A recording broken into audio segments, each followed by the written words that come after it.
This is Brian with ScreenFiles.com and Review. What I'm looking at today is Shazam, a movie part of the DC EU, or the DC Extended Universe, or whatever they're calling it these days. I honestly don't know. And prior, I've always said I won't see DC EU movies in theaters. Why is that? Because I've seen most of them in theaters, and if they've shown me nothing else, it's that the filmmakers don't know the subject matter, and if they do, they have no faith in these characters at all. So I just stopped doing it because it's a very unsatisfying experience and it's something that just doesn't work. And keep in mind something, I come from a comics background. I started with DC, reading Batman in particular, but I eventually moved on to Marvel, and I prefer Marvel. So let's get that out the way. Definite bias, I admit it. But that doesn't mean that the DCEU, or again, whatever they call it, isn't doing things wrong. Look at Aquaman, which tries to be 12 movies at once. And I'm not exaggerating, it's way too many movies for one movie. Look at Man of Steel, which is a great alien invasion movie, a terrible Superman movie. Look at Batman v Superman, Dawn of Justice, which is ponderous, which is leaden, which is joyless, and doesn't get these characters at all. Look at Suicide Squad. These movies are not good. I've not seen Joker, and I won't see it in theaters. It's not going to happen. It's gotten some interesting reviews, but it's not enough. Every time I put my faith in a film of the DCEU, it seems to be a mistake. And so the most recent one I've seen is Shazam. And thank God I did not see this in movies, because I did not like this movie. Now keep in mind something. When I was watching it, my iTunes froze on me, which is irritating. But I only mention it because there were little bumps in the road. But that doesn't necessarily change the fact that this movie is not enjoyable, because it's uneven, extremely uneven, and it doesn't know what it wants to be. For instance, there's a scene, I kid you not, there's a scene in Shazam that has to be a homage to the boardroom scene in RoboCop. Paul Verhoeven's RoboCop. Paul Verhoeven's ultra-violent, awesome movie, by the way, RoboCop. Now, keep in mind something. I'm not saying that you can't have a movie with different tones and different feels to things. I'm not saying that. What I'm saying is it takes a good director to make that work. Paul Verhoeven is a great fucking director. He's able to get that comedy and that ultra violence and mesh it together, and it works really well. I mean, Starship Troopers, RoboCop, the man is excellent at it. David Sandberg is not. So there is violence in Shazam that doesn't need to be in this movie. And it leads to the question, who is this movie aimed at? Is it children? Because some of it's off-putting. And it's a confusing movie. I have no issue with using horror directors to direct comic book fare. After all, take a look at James Gunn. The thing about James Gunn is his work has a certain flow to it. Unlike David Sandberg, who feels like he's trying to put a round peg in a square hole. It doesn't fit.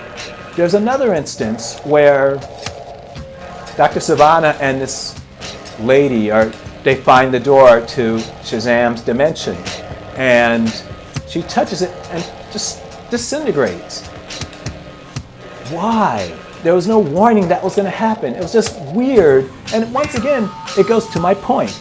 It was out of place. There's so much of this movie like that. And then there's Zachary Levi's interpretation of Shazam. It's well acted. But the thing is, it's an entirely different character from the boy who is supposedly Shazam. It's really odd. The boy is actually very reserved, very clever, and very adult in the way he approaches things. And if you look at the movie, there's a reason for him to be as he is. When he turns to Shazam, he's like a 5-year-old. It's really odd, and it's out of sync. This is not who that boy would be if he had those abilities, and it's fairly obvious. And another thing, the muscle suit that Levy wears. He's a tall guy, but he's not that well built. And the thing of it is, the color, it's a bright red. It only accents that this is muscle padding. It doesn't look real. Because another thing to keep in mind is that there's so much padding on this costume. Muscles aren't always, if you relax a muscle, it gets smaller by nature because there's no blood flow in it. You flex, the muscle gets larger. His costume, his musculature remains consistent.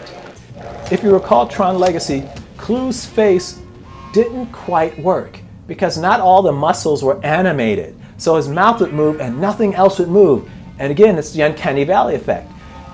Shazam's costume is the uncanny effect in reality. So he walks around, his muscles are always primed, as if he had just worked out. That's not how muscle works. His muscles are always large because it's padding, but that's not how muscle works. If you check out Chris Hemsworth in the Avengers movies, his arms aren't always his arms are massive, the man is huge. It doesn't always look like he's flexing because that's not how muscle works. And the costume as embodied by Shazam looks like it's always flexing. It's a very weird thing, and it doesn't feel accurate to an actual human's musculature. The way that I would have thought to fix this was to make the costume darker red. In fact, a blood red, closer to that than what it is, which is it's a very light red. There's like some orange in it. It's too light. It should have been darker. That way it would not have looked quite so fake muscly as it did. So that was just irritating because every time he popped up in this costume, it just kind of bugged me. It's a great looking costume as in terms of how it's built. But in terms of as a muscle suit, which is what it is, it's not that great. So, once again, a movie based on a DC comic has proven not to be good. This does not shock me, and I hate to say it, at this point I expect it. Shazam was tonally off-putting, weird. The costume that Shazam wore was just odd as well, and it's just not a really enjoyable movie. And let's look though at Captain America the Winter Soldier.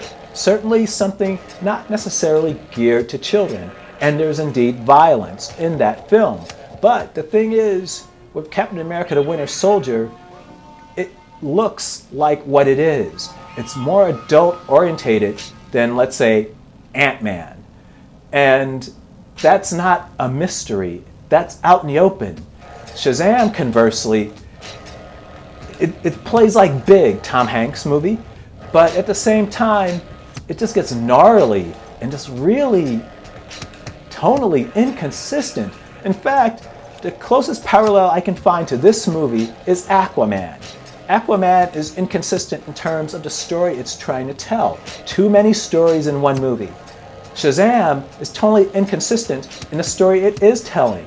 It's not telling a lot of stories by any stretch, but the way it's doing it is just it's too violent in some respects. Oh yeah, and speaking of violence, there's a scene in this movie where two bullies bump a handicapped kid with their truck.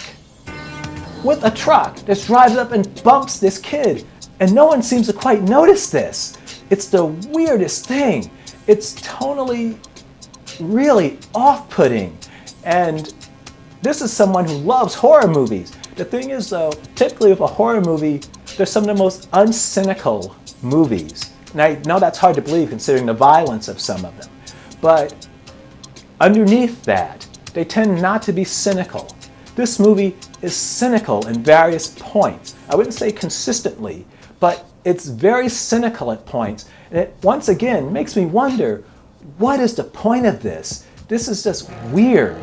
And so, once again, I have not seen Shazam in theaters.